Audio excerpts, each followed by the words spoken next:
They may be watching you, but I'm watching them. This is Gabriel Custodiet. Just to let you know that the episode you're about to listen to is going to be great, but it's only one piece of the puzzle. If you're new to privacy or looking for a clear vision of next steps, start by going to escapethetechnocracy.com. All our cutting-edge analysis about escaping the surveillance grid occurs exclusively on our paid newsletter, Watchman's Torch, and in our world-class video tutorials. This podcast is just a preview. This is not some game for us. We live this stuff and we consult on it. Your support means we have no sponsors and can speak the unmitigated truth as we see it on this show. Check out the show notes and escapethetechnocracy.com. Welcome, everyone, to the Privacy Postmaster first edition. I'm here with the Privacy Postmaster himself, Dallas, from privacypost.io. You guys are familiar with Dallas. We're going to start doing, I think, a reoccurring monthly show where we catch up with Dallas and have some discussion about the stuff that he does in South Dakota with his nomad residency, maybe some things relating to his other service, helping people get Portugal residence. And then we're going to talk about some other big picture privacy issues that are on our mind. Dallas is one of the greatest minds in privacy as far as I'm concerned today. And then we'll have some Q&A. And if you have any questions to send into the show, send them in at podcast@watchmanprivacy.com, and I'll start accumulating these questions that I will be discussing with Dallas. We'll be answering as many of these as we can on the back half of these particular episodes. Let me cough here, Dallas. So Dallas from privacypost.io, welcome to the show. How are you doing today? Hello, Gabe. It's great to be back. I'm doing well. Perfect. Of course, privacypost.io is a virtual mailbox service. If you're a customer, he's got all sorts of really cool things that he's figured out for people. Whether you're getting into LLCs, whether you're doing all sorts of things, your kind of adult, real-world activities that you need as a human being, privacypost.io, definitely check that out. Okay, so Dallas, look, let's start off by talking a little bit about update on South Dakota. After we do that, we'll get into the main topic of the show, which is a data breach, an alleged data breach of a very big virtual mailbox company. We're going to explain that, what we think about that. Then we'll get to some Q&A. But just for starters, what's the latest for the people who are interested in going through the South Dakota nomad residency process? Really cool process if you're interested in privacy. If you're an expat who lives in America and you need an address in the U.S. in a great privacy respecting no income tax state, South Dakota. What's the latest? Any interesting updates recently in South Dakota or South Dakota nomad residency world? Lots going on. A lot of collaborative efforts with clients. We are trialing and testing theories and turning them and proofing them out of thoughts on strategies that we think that are effective. And it's really been a great learning experience. Just almost every day learning new tactics and tricks and hacks and processes on how to enhance our privacy. The biggest things I think right now is vehicle insurance and insurance, South Dakota residential address, and privately registering your vehicle in South Dakota, and how to do it the way nobody else is talking about, where your name does not touch your title as a trustee, your title as an LLC, your title as a register, as a private vehicle. Some pretty cool things. Right. So yeah, we can have an initial conversation just with basic information and stuff. I really, really am protective against these people who want to just data mine for information. I had another nickname for them the other day because this guy that called and was just obsessive with trying to get information from, without wanting to commit or wanting to pay for a consultation. We'll have a basic conversation. Then I'll send a fact sheet, an FAQT sheet, I call it, that just summarizes the plan and what you can expect and the features of it. That's a little more in-depth in the website. And then there's also, if you want to continue the conversation, you will need to coordinate a payment. And then that payment will be applied to a plan if you move forward with that plan. By the point that this episode has released, I think I will have already released a discussion with a private investigator. One of the eye-opening things that he pointed out was that the ALPR database that he has access to and that many other people can have access to can basically track your vehicle, tie it to your identity, track your vehicle almost live in a sense across a city that you might be in.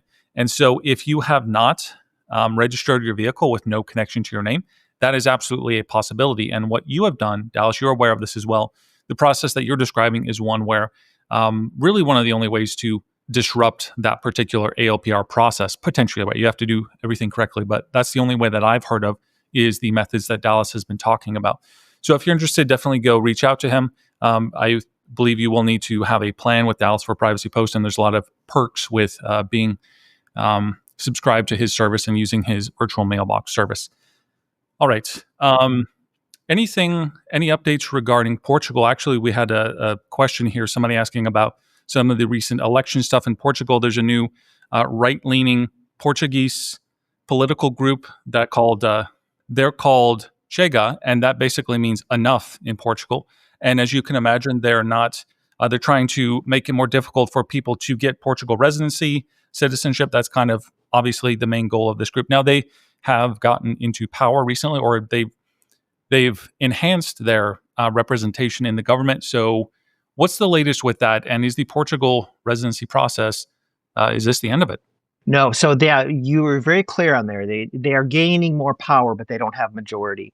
But that is just kind of making people alert and aware that, you know what, maybe I need to do my residency now rather than, wait another year or two when I'm retiring, because things could change, subject to change without notice, right? There's some other things going on in Portugal. There is a new during the legislation before the summer break, they were trying to change residency. Rather than being a temporary resident for 5 years, they're trying to change it to 10 years. And that was paused for summer break. And then in September, they're going to get back at it. If they change that, people who are on track or plan to start their 5 years waiting as temporary resident, then they may have to wait 10 years. I think it's much of a nothing burger. I think it is a nothing burger. Most people do not get their residency within 5 years. And people have to remember, once you get your residency card, which you get in the first year if you follow my track, you get that residency card. That is like your golden ticket to travel all through Europe as a resident, not as a Schengen visa holder. So you get that card, 5 years, 10 years. To me, it doesn't make that big of a difference unless you really want that passport in your hand. And then there's also variables on this, as they're determining are people going to be grandfathered? If you're in the middle of the process, are you going to be grandfathered in, or does everyone have to wait 10 years? I think people are going to be grandfathered in. So the most important takeaway for this is many Americans, I can't speak for all countries, but also some other countries as well. Yeah, we call them the Five Eyes, let's say, because most of my clients are English speaking. They want to wait to this perfect opportunity. Oh, my investment said in 2 years you're going to be at a point, whatever. And I say to people, do it now. Get the ball rolling. Do a hybrid version. Everybody thinks you have to be linear, and that you need to, now I'm moving to Portugal. You can live in both countries at the same time for a period of time, get the ball rolling, get the clock ticking, and just do that now, period.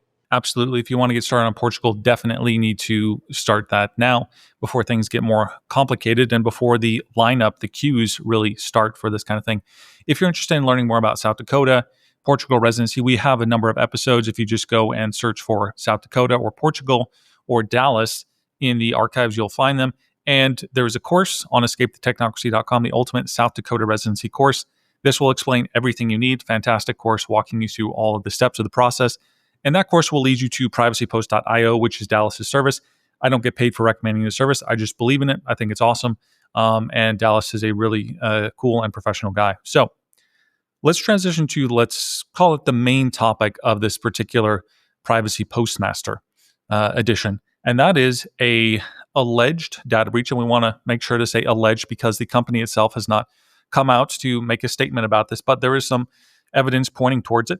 And here I am reading from a website called leaked.com. That's leakd.com. It says 180,000 customers of physicaladdress.com exposed in hacker forum leak. So physicaladdress.com is one of these virtual mailbox services similar to what Dallas runs, except Dallas obviously has a lot better data protection going on. And allegedly, there is a data breach, and that is one article on it. Tell us a little bit, before we get into the second phase questions, Dallas, what is the evidence that kind of alerted you to the fact that this really prominent, really big virtual mailbox service may have been compromised? Sure. Yeah, a lot to unpack here. First of all, through Google, we monitor keywords out there for breaches and virtual mail services and stuff. And it hit our radar in April, early April, that there was these rumors of this breach. And your article in Leak that you just referred to is in April.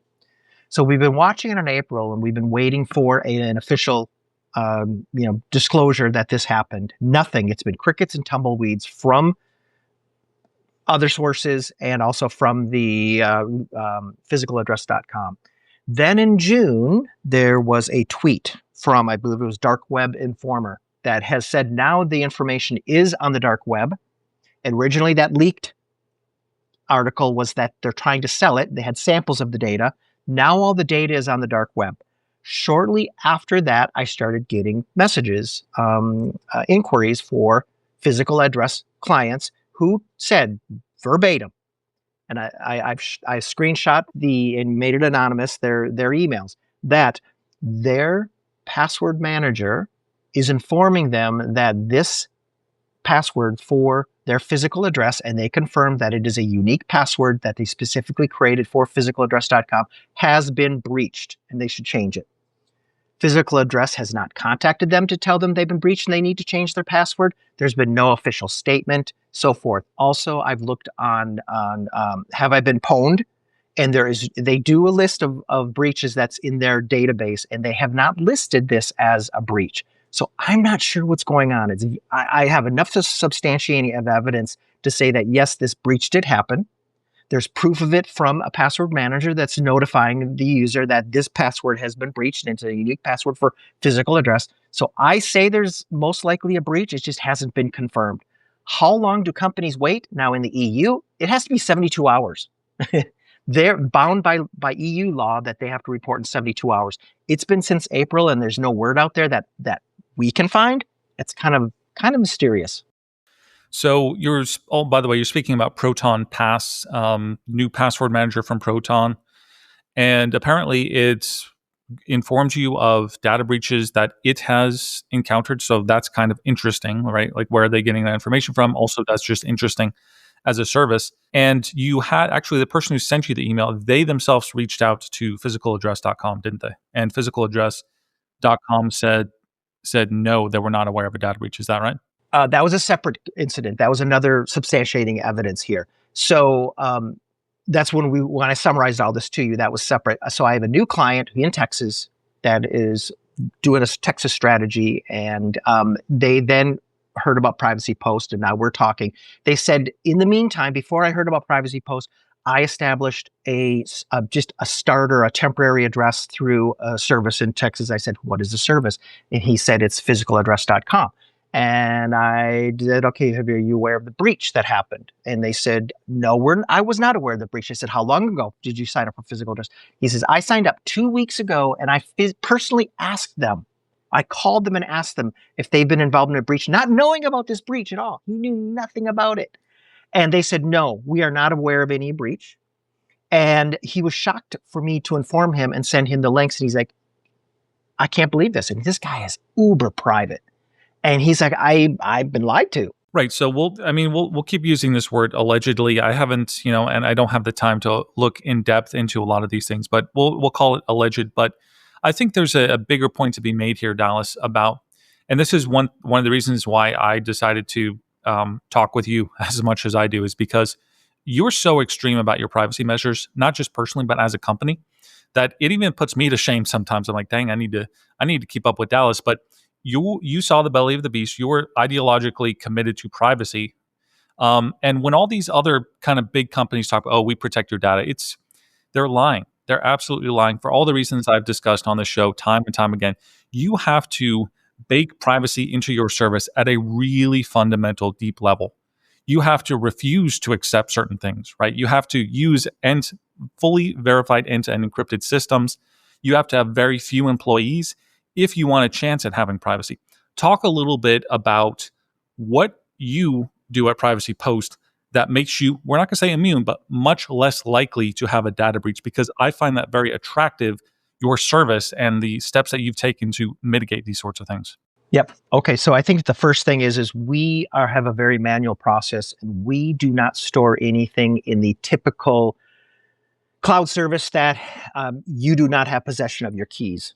So Google Drive, Dropbox, stuff like that. Amazon Web Services through these third parties that will manage your mail for you, that are in the Amazon Web Services and so forth. None of your data are in those services. That is not only end-to-end encrypted, but also we are in possession of those keys, not another third party. Secondly, the transmission of the mail is through Proton Mail. You have to have a Proton Mail account. You don't have a back end, right? There's no back end like a lot of these companies that they're uploading the images to. No, it's you're using a fully trusted company like Proton Mail, and you're not storing this anywhere besides from your Proton email to their Proton email, is my understanding. Correct. Yeah. Yeah, we do have some systems that we will store data in encrypted format for a period of time. But then that is also, again, zero knowledge to a third party, and that we are in possession of the keys of that data. So what's important also to differentiate, Gabe, is where is your identifications, your 1583 that has all of that personal information in it? Incredibly personal, like enough to do identity theft times 10. Oh, yeah. Those are all stored in the cloud systems of these other third parties. They put them in these systems that manage you upload your 1583s, your e-notary, all that stuff. Typically, almost all of them will go to a third party system, or they'll have their data in an Amazon Web Service, container or whatever of all that information is up there. And they may have, loosey-goosey access and so forth, and they may have a bigger team that manages it and stuff like that. So we are very boutique. We're very focused, laser focused on privacy and using technologies and communication that are private. Gabe, you can't even call us on a regular phone.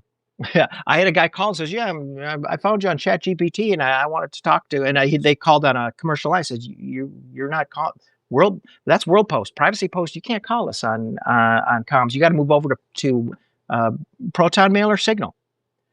Try to find any other service out there that you can send them a Signal message and say, "Hey, what's the status of my forward? I'm checking. I'm looking at the tracking number and I have some questions." Try to do that with anybody else on Signal. Good luck with that. No, absolutely. And so when you're paying for some kind of $10 service virtual mailbox, you're getting what you pay for, and you're basically you have your dice and you're paying a minimal amount and you're just throwing the dice. And every once in a while, it's going to happen. It's just a matter of time. How many rolls does it take? You're going to get that data pwned, and you're going to end up on all these scam lists. And hopefully that's just it. But you might get identity theft and all the other stuff that can happen with data breaches. So you get what you pay for in this case. And so one more reason to check out, obviously, your service, Dallas. So I don't have a problem saying that. I mean, I appreciate how ideologically committed you are. And sometimes I'll be talking to you and you're like, "Hey, I got to call on a different line," because you segregated your systems even within your business to such an extent that I'm just like, dang, this dude is incredibly serious. And compare it to some of the other virtual mailbox services that you could, in some cases, just walk into their building and check people's mail. I mean, we're talking about one compared to 100. Like it's such a night and day difference. There's no reason to be supporting those other companies as long as something like privacypost.io exists.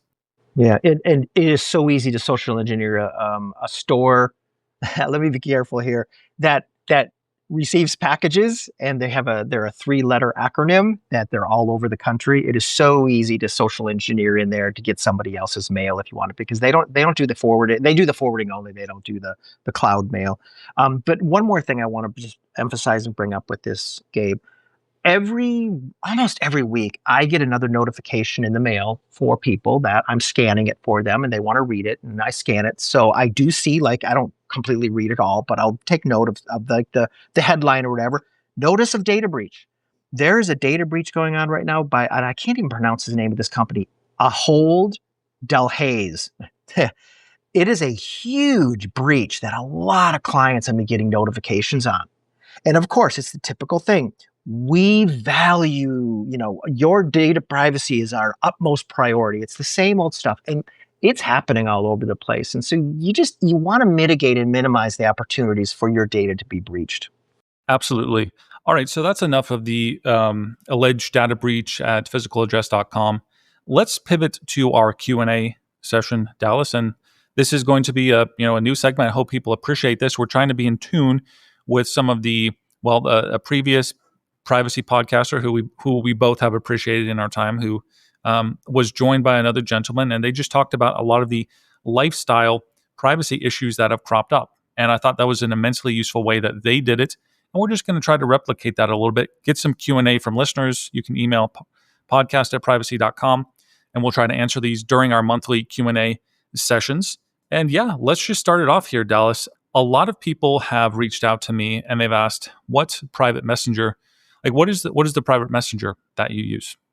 So I'll start off here, talking in person. That's the number one privacy messenger I use.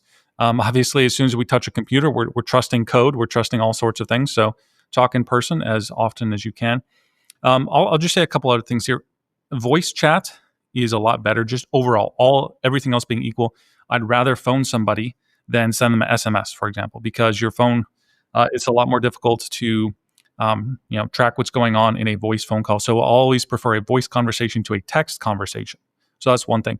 You really get into the weeds, as you know, Dallas. A lot of people go really deep into, is it Threema? Is it Simplex? Is Signal? Is WhatsApp acceptable? All these sorts of things. I would say much more important to get on some kind of private messenger and to have as many conversations as you can on that. That is the thing you should be focusing on more than is Threema that much better than the Signal, or is Briar the solution, or is Session this? Like, all of these probably work pretty well, right? The main thing is to get as many conversations as you can onto these platforms. Now, some people will be they're skeptical of Signal for this reason and that. Well, then you have Session, or you have whatever. So you can also diversify yourself with private messengers. That is a strategy. For me, I'm pretty comfortable having a lot of conversations on Signal. And so that's the one that I tend to use on a day-to-day basis. And, we both run businesses. We're busy people. We have to have something that's practical, that works. A lot of these other private messengers, they're missing some feature, right? Like they don't have voice chat, right? Or it's difficult to do attachments, or all these other things like this. Signal has figured a lot of that out. That's one reason why it's kind of my main private messenger. What are your thoughts on which private messengers you rely on, Dallas? Yeah, absolutely. I agree with you on that. And really what it comes down is adoption. If you have to say, hey, I'm on Threema, they're like, I've never used that before. And okay, well, you need to download that. And they download that and they start using it. Are you going to stay engaged with that person? Because are they checking that every day? Now, even with Signal, there's a lot of people outside of the privacy realms that they don't know Signal. They've never heard of it. I'm not going to make them use it. So then there's other, messaging platforms to use with those people. But from a perspective for privacy and Privacy Post, it has to be Signal. Now, one thing that you said that I think is very important, Gabe, especially when you're outside of your circle of immediate friends, is voice conversations. It is very important to have a voice conversation with them from now and then. I will do that as a baseline for communications with clients, with Privacy Post clients, is have a voice conversation. First of all, you understand their tone, especially when they have these weird requests of what they want to do. I say, hey, can we just talk about it? You can get a baseline for their voice, and I think that's really important. So if people are changing, if the voice is changing, if the tone and all that stuff and the cadence is changing, you're realizing that you're not dealing with the same person. And, that's another good point, that I've had a number of conversations not get anywhere because we stayed in text, and, their assumptions are being made. You can't tell the tone. You could have solved these problems with just like 30 seconds of talking, right? So that is absolutely. That's also a lesson we learned there. Similar to this topic, people have been asking about, hey, how do I, is WhatsApp acceptable? How do I have a private WhatsApp account? We were talking about this before we recorded. Let's just share a couple thoughts here. First of all, WhatsApp is end-to-end encrypted, but Meta is very clear that they collect everything else that they can, right? So they collect the phone number that you're calling. They collect that, right? And Meta is a huge privacy aggregator, one of the great enemies to privacy on earth, right? Meta, obviously. So they collect the phone number that you're calling, how long you're calling them for, your own phone number. They collect all the metadata that they can, and they're very clear about this, right? So yes, you might be having a conversation to somebody that content is protected, but what if that phone number was an abortion clinic and it was you were calling that, and then you called a phone number that is associated with your sister? You can see how metadata can reveal. WhatsApp is not ideal, but, and as I'm sure, as Dallas has reiterated, and we both know, WhatsApp is the preferred communications around in many places of the world. Latin America, Europe, you just kind of have to have a WhatsApp account. And if you try to get them on Signal or something, it's not really going to go anywhere. So if you are creating a WhatsApp account, I would suggest that you get a independent phone number that's not necessarily connected to you. That would probably be ideal. A VoIP number is not going to work in our tests. So this would have to be a real SIM card. And one thing you could do is you could get the real SIM card and you could port it into a VoIP service. That is one option, and it will oftentimes inherit those characteristics of being a real SIM card, so you can actually use that moving forward. That's just some thoughts on private WhatsApp account. Anything you'd like to add to that, Dallas? A couple things. First of all, to clarify what you said, absolutely agree with you. But just to emphasize, you need to create your WhatsApp account, receive that validation text code in your device, your real phone number. Once you get that account moving and going, aging it, then move it over to VoIP service. So I have a few things on WhatsApp to talk about. First of all, anybody can do this test. You go on Signal and let's say you have some controversial website you're sharing with a friend, okay? And you say, or some Twitter whatever, their Twitter URL, their X URL, or a message on X you saw that you want to share. You put that URL in Signal, it does nothing. It shows you the URL in Signal, okay? You do that in WhatsApp, it is going to resolve that URL. So tell me, Gabe, how can that be end-to-end encrypted only between the sender and the receiver if that is being resolved? It has to be decrypted, and so they are decrypting certain things in your messages, and they are doing some action to then provide you with that link. They will, you'll see the picture of the website or whatever within your WhatsApp.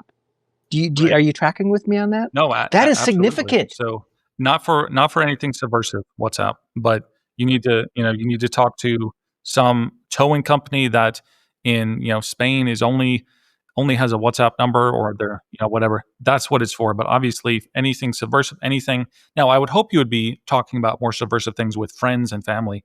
So obviously, for friends and family, you need to get them onto something like Signal. Yeah, and one more thing and to go really down the rabbit hole, and I'm just going to throw some out here, and then we won't talk about this because this could be a whole other episode. People need to do a web search, go down a little bit of rabbit hole on the FinCEN files, FINCEN files. There was a whistleblower within FinCEN. There were some huge breaches of our privacy through FinCEN.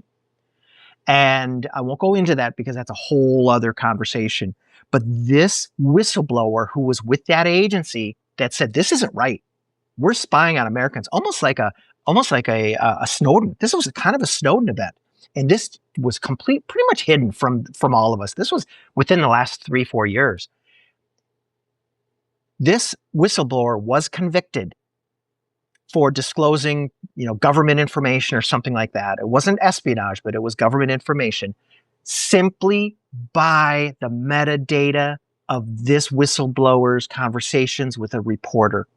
All they had is metadata that this whistleblower had contacted this reporter, and this reporter then disclosed this invasion of our privacy.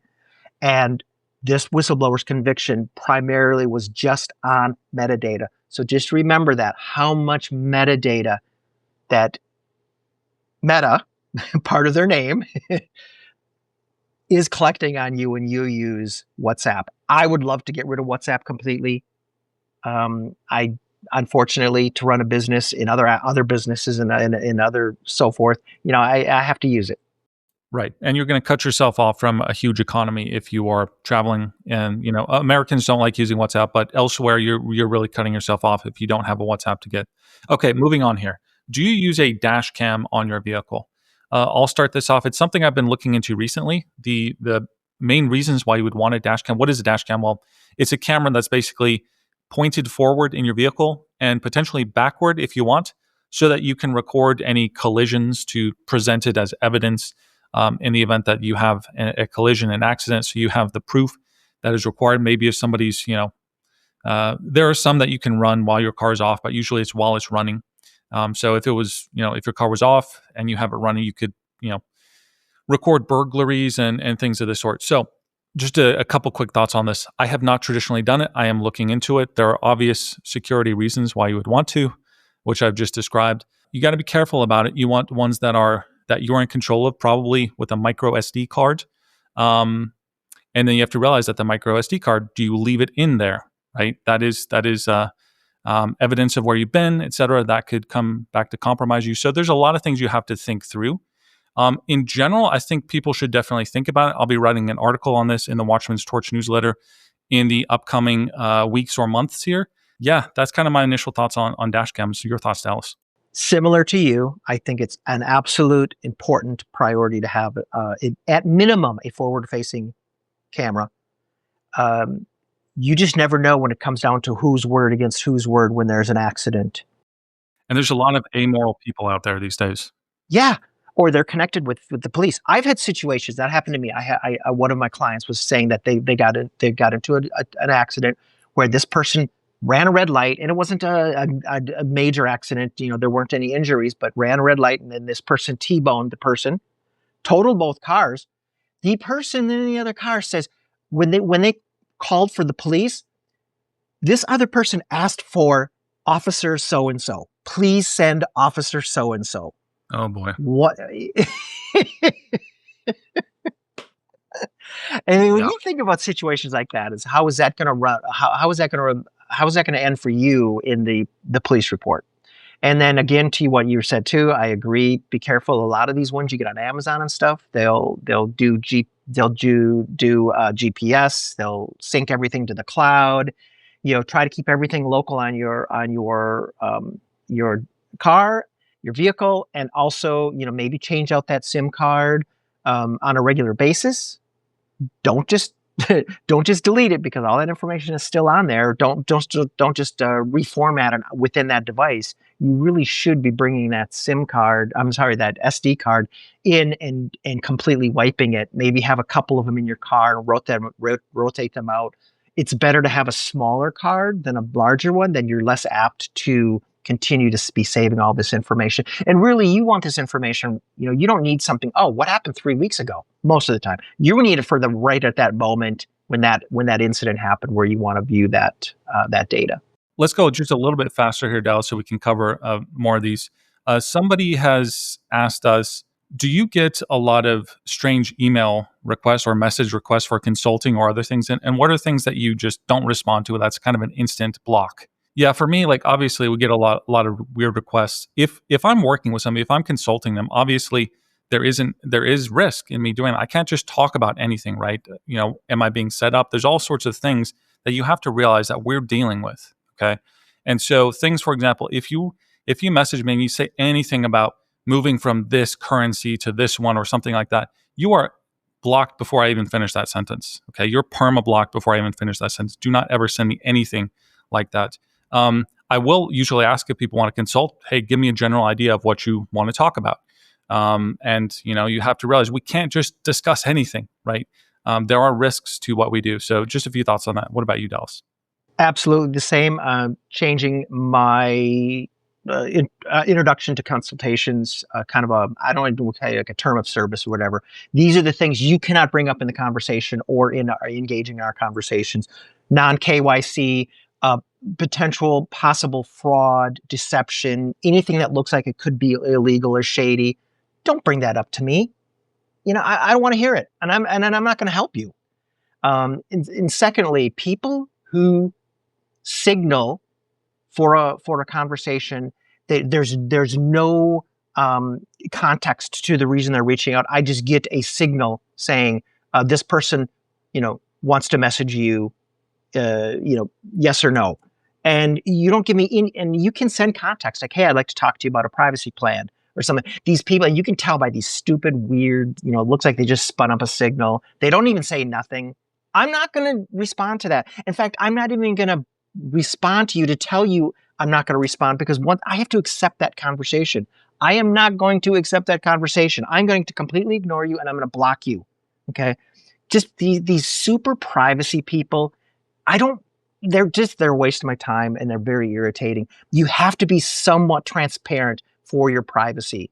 Okay. People need to really understand that.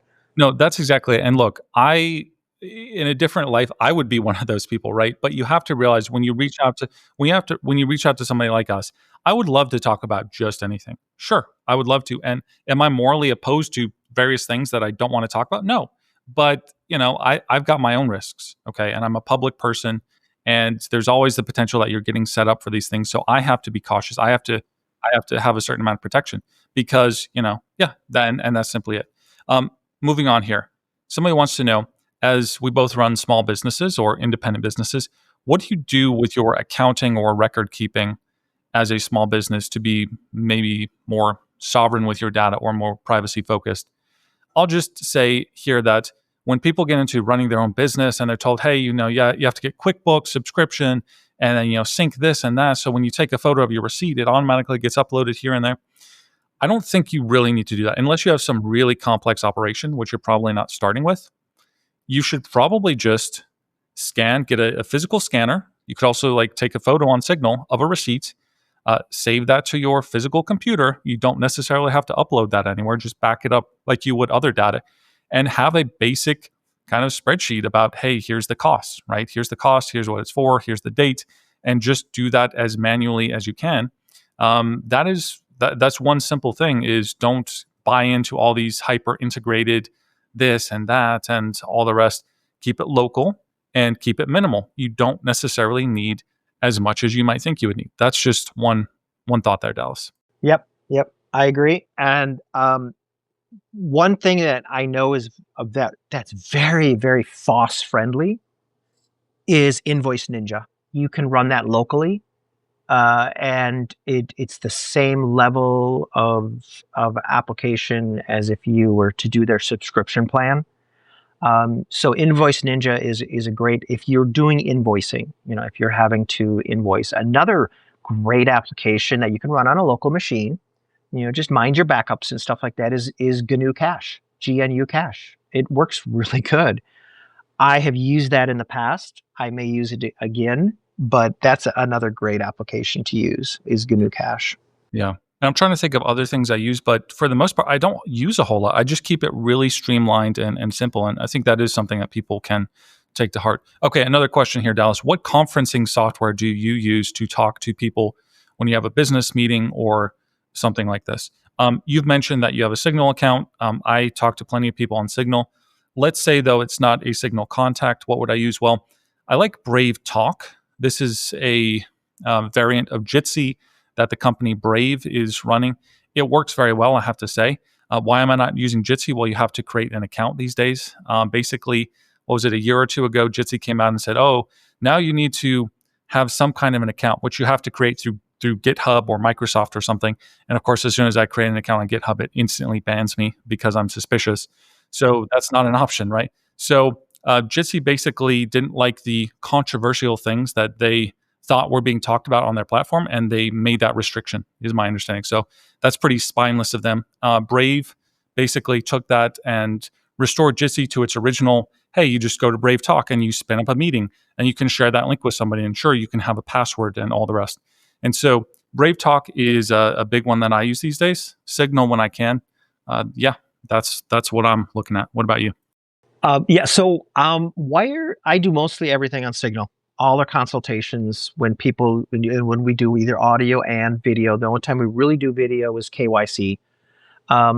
Yeah, so I primarily use Signal. Now, having said that, I am running it. We run into some challenges doing KYC with Signal. It's just it's a little too grainy sometimes, and we really have to get the right light and the right angle to verify identity with Signal. And just to do a little plug here, that's kind of segues into what we're looking at here is Wire. Now, Wire has been a long time, at privacy focused, conferencing app. But right now, I am working with the state of South Dakota in defining their laws for e-notary. And if it goes the way I expect it to go, we are going to be doing e-notary for our clients using Wire. We will have a truly private e-notary service that nobody else has in the country. Now, that's not going to scale out to be a service for outside of Privacy Post, but we'll be doing it within Privacy Post so that our KYCs will, and other reasons, other international clients, they need a notary. And so we will do that within Wire.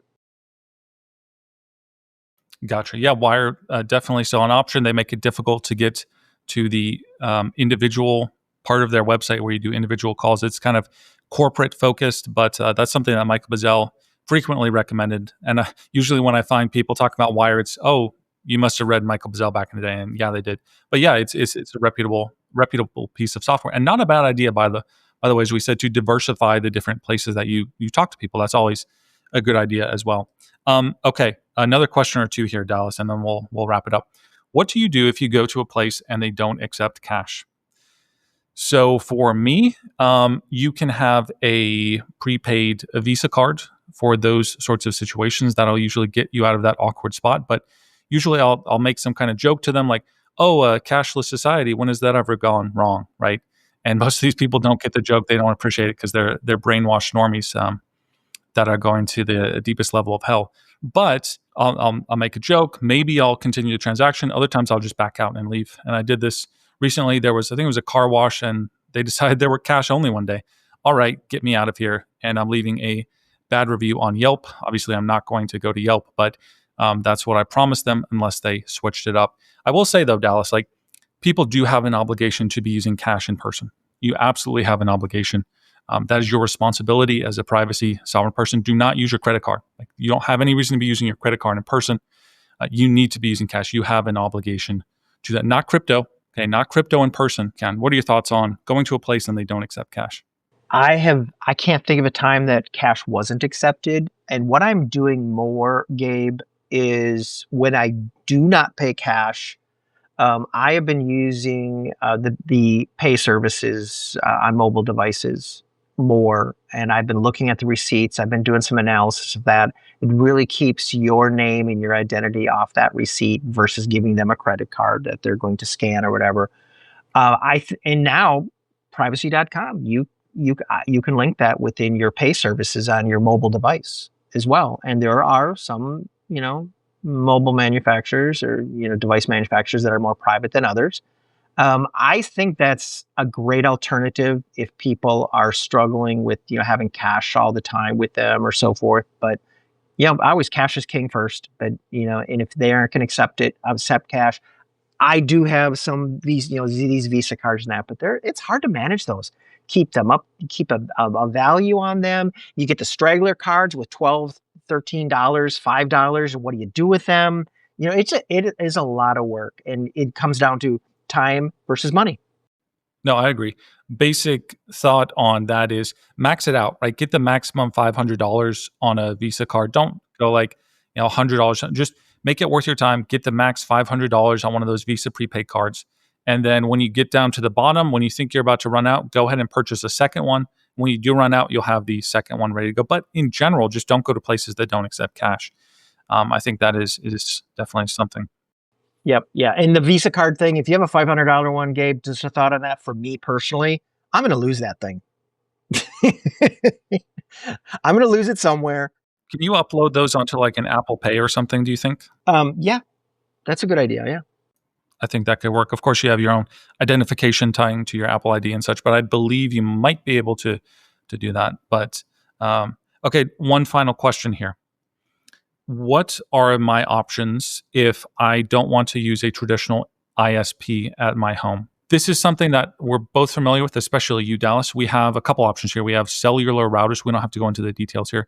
Cellular router, which allows you basically to get the same data connection, essentially, as your phone would get, but you get it in a more powerful way to a actual router that can spray it throughout your house. So you could do that. You have something like Starlink, which I haven't yet gone through the KYC process. I imagine there's possibly something to that. Starlink, though, is an option. Of course, you can use the data from your phone. Let's say you have a silent link eSIM that's not attached to your name. You could just use that as your internet. So those are 3 options. And the cellular routers, I have to say, I've been playing around with them recently. I know you're familiar with these, Dallas. That's a bit of a struggle to get those running, a big struggle, actually. So if you want to go into that rabbit hole, very useful, but you're going to have a lot of configuring to tinker with. Correct. Yeah. I've been working with cellular routers, modems, 4G, 5G for probably 5 years. When Privacy Post first booted up, I thought I had this vision of this subscription program to give an anonymous SIM. We would be the kind of the caretakers of those SIMs. If there was KYC required, we would do that KYC. We would have this inventory of SIMs that we would then privately subscribers would be rotating these SIMs out and stuff like that. That never came to fruition, but I have done tons of evaluating with different routers, so forth, different SIM providers, the different carriers, all those nuances. It's still something that is on the radar, and that's actually doing full circle again and looking more at doing that as well. Okay, so we'll wind this down here. This has been Dallas of privacypost.io. If you're interested in South Dakota, which is a fantastic place for people who are seeking real, physical, nomad privacy, check out escapethetechhnocracy.com. Check out the South Dakota course. And then Dallas is privacypost.io. Thank you so much, Dallas, for joining and starting, hopefully, this new monthly tradition. Thank you so much. Hey, thanks for listening. I could really use your help real quick. If you could share this episode with someone, engage with me, leave a review anywhere. This helps me to break the technocratic shadow banning that is happening with my brand. And of course, if you really want to escape the technocracy, go to escapethetechnocracy.com. Privacy tutorial series, books, newsletters, consulting, and of course, you can leave a donation. Thank you very much.